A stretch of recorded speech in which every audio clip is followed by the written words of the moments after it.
Good morning, everyone. Thanks for joining me in this video. This is Thursday, the 27th day of November, 2025. I received the heartbreaking news yesterday about the passing away of Venerable Edwin Achi, the priest in charge of Ebenezer Anglican Church in Ogwan in Kaduna State. This man was kidnapped by the jihadists, they called bandits. So they kidnapped him, they rough-handled him. These jihadists also have the power to share his photos with phone, and they are making calls. Their location was traceable, and at the end, this man passed away. This man died in their hand, and they are demanding ransom to release his body. That is the level of atrocities we are seeing in Nigeria, and the government don't care. As far as you are not a person of interest to them, they don't care whether 1 million people die or not. That is a part. It's so heartbreaking.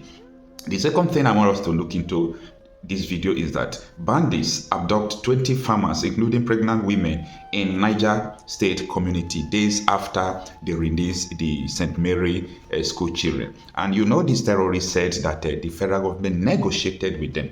Follow this statement: negotiated with them for them to give them the children, school children. In other words, the federal government strike a deal. The federal government probably gave them money, appeased them to release them, not to attack them, not to arrest them. I'm going to somewhere, stay with me.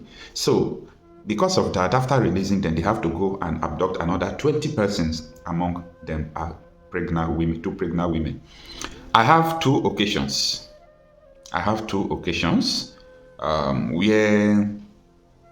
where pregnant women were kidnapped, and the news that came out of there was not good. One of them, the people who kidnapped them, they were sleeping with one. Because of that, she now gave birth to the baby, prematurely before the 9th month. And what happened? They took the newborn baby and they gave it to their dogs. I don't like sharing this because it makes my emotion to change. It distorts my emotion. All these stories, I don't feel happy even remembering it. So that was the last time I saw the incident of kidnapping of pregnant women. So anytime I hear that they have kidnapped pregnant women, I am not comfortable. I am not happy with it at all. I'm not happy. Now, you see what is going on in Nigeria, and I can tell you for free that Tinubu is not fighting insecurity, no matter what you are seeing or the whole news you are seeing. I have the privilege of having access to retired generals. I have had access with a retired commander. I've had access with a retired CDS, talking with them. The serving, maybe generals and all those things, those people are no-go area. You find it difficult to establish contact with them, talk to them. But if you have a privilege to sit down with a major general who have commanded battalions, who have retired, or commandor, who have been in a position to know what is going on in Nigeria, sit with them is a privilege to you. I've had enough. They have told me enough. Let me tell you, what Tinubu has activated right now is what they call takia, deception. Tinubu has activated deception. I'm going to tell you why I'm saying it. If you're a Tinubu supporter, just pay attention, because what I'm saying is the reality, and it is going to hit everybody hard. No matter how you pretend, reality will come, reality will hit you hard. Now, the issue here is this. There is a first step among these generals, commandor, retired CDS that I spoke with. They were hinting only one thing. The government knows the terror sponsors. The Boko Haram we are fighting, they are not the major problem. The sponsors of those Boko Haram, these people, they are in government, they are the problem. The other general told me that the day Tinubu will release the names of terror sponsors, that insecurity is solved 50%. But how can he release the names? The names of his ministers, the names of senators, the names of people in his cabinet.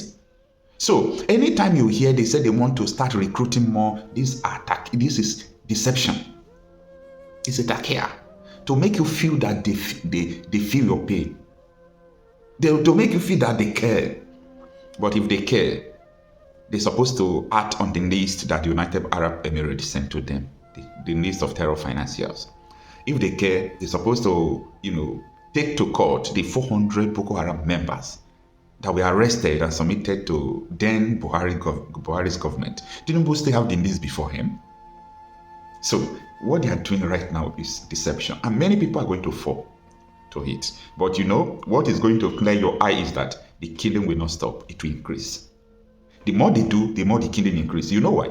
Because what they are doing is not the solution. Recruiting people is not the solution. I was talking with one of the security experts we have in Africa. So he was telling me that, Okocha, you know what I'm saying? Recruiting people into the army is not the issue now, because Boko Harams are going to be recruited. They are already in the society everywhere. But what they are supposed to do is that any state in Nigeria, only 20 soldiers will be able to solve the problem. If you understand military technology, only 20 soldiers can solve the insecurity problem in one state. It's all about deploying technology. It's all about taking control of the environment technologically. Know their movement, gather intelligence, see them, everything they are doing, see them, and start taking them out, take them unaware. 20 soldiers with one attacking helicopter, not even fighter jet. One attacking helicopter with 20 soldiers can solve the insecurity problem. But you know what? There is an agenda to all these things. And anybody who comes out to challenge them, they will take him out. And that is why someone like Nnamdi Kanu's detention is a very difficult one. Not because of, forget about all these political decisions they call court decision. As far as I'm concerned, it's a political decision. But the problem lies that if you want to step on toes of these people, if you want to drag them, they will drag you. If you want to expose them, they will eliminate you. The people who are sponsoring this insecurity, they have taken over the government of Nigeria. This is the sad reality, and it will be very difficult to solve. Let no one have the hope that this insecurity will come to an end like next 20 years if Nigeria remains like this. Sultan of Sokoto made a statement. He said if this banditry insecurity will end in Nigeria, it is going to take decades. You know, a decade is 10 years. So decades is talking about 20 years and above. So you know what that means? Before then, Nigeria has been Islamized. This is a very sophisticated terror network that Nigerian politicians have aligned with. The terror network of Osama bin Laden. I want people to know at this point where Nigeria is now.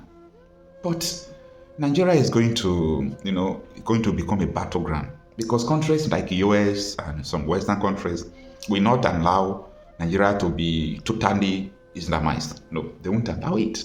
It's going to be a stiff battleground tomorrow. So this is what people are not seeing, but it's important sometimes we bring all these things to the picture.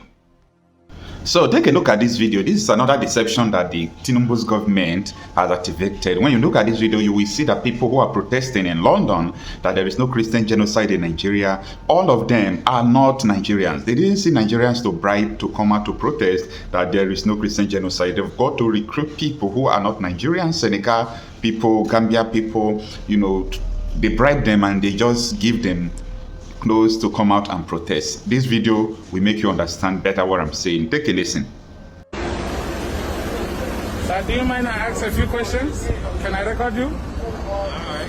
I just want to know what is going on today. Well, this is protesting for Nigeria.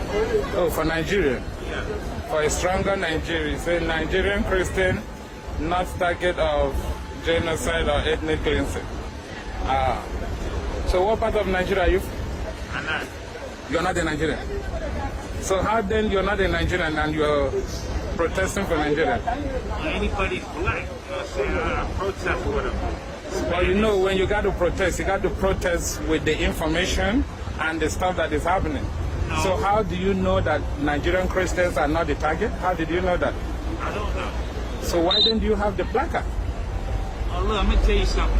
Me, I protest for anybody. I help a lot of people. So you were paid to do this? Yeah. Or you were paid to do this? Yeah, I just joined in with everybody. Because you did not know. Black, white. No, I understand. It is good to support brothers, to support the culture, but also it is also good to protest and pass the right information, right? It's a lot of information going out here. A lot of people twist a lot of things up.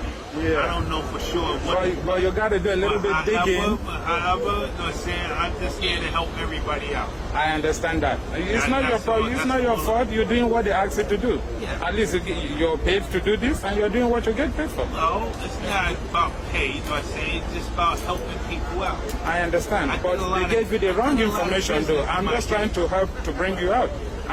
We all are from Africa.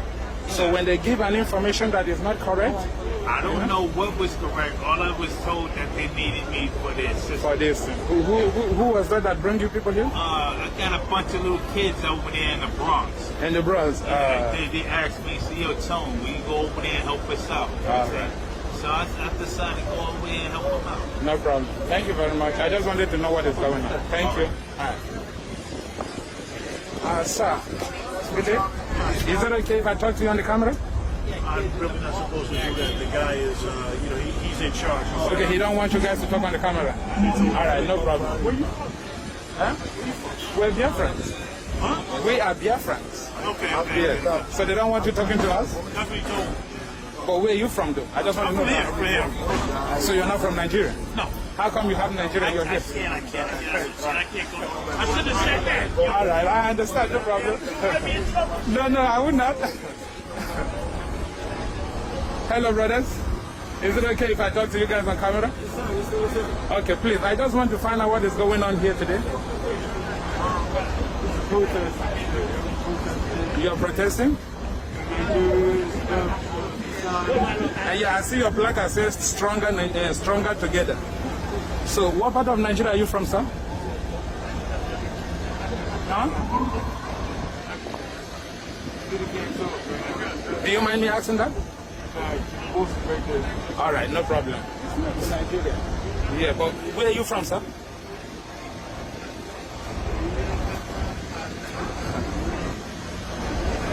So in no one talk because in bus don't come out. People will pay them don't come out. But this is not bad. They ask them to come and help us. They are helping out. It's okay. They don't know You know anything. how much money they paid the person that is organizing it? It's all right. It's all right. Exactly. You should know why you're carrying placards and the reason why you're carrying placards. You understand? I can see my sister. I just want to know what part of Nigeria you're from. We all are from there. Where are you from? Huh? Where are you from? I'm from the east. The eastern part of, huh? Listen. Where are you from? Let this be on record. What's your name? Huh? Your name? I'm from the eastern part of Nigeria. It's called Biafra. So where are you from? Same part. Same part? Okay, listen, his friend over there is giving him sign. He shouldn't talk. It's all right. Thank you. We know what's going on. Thank you.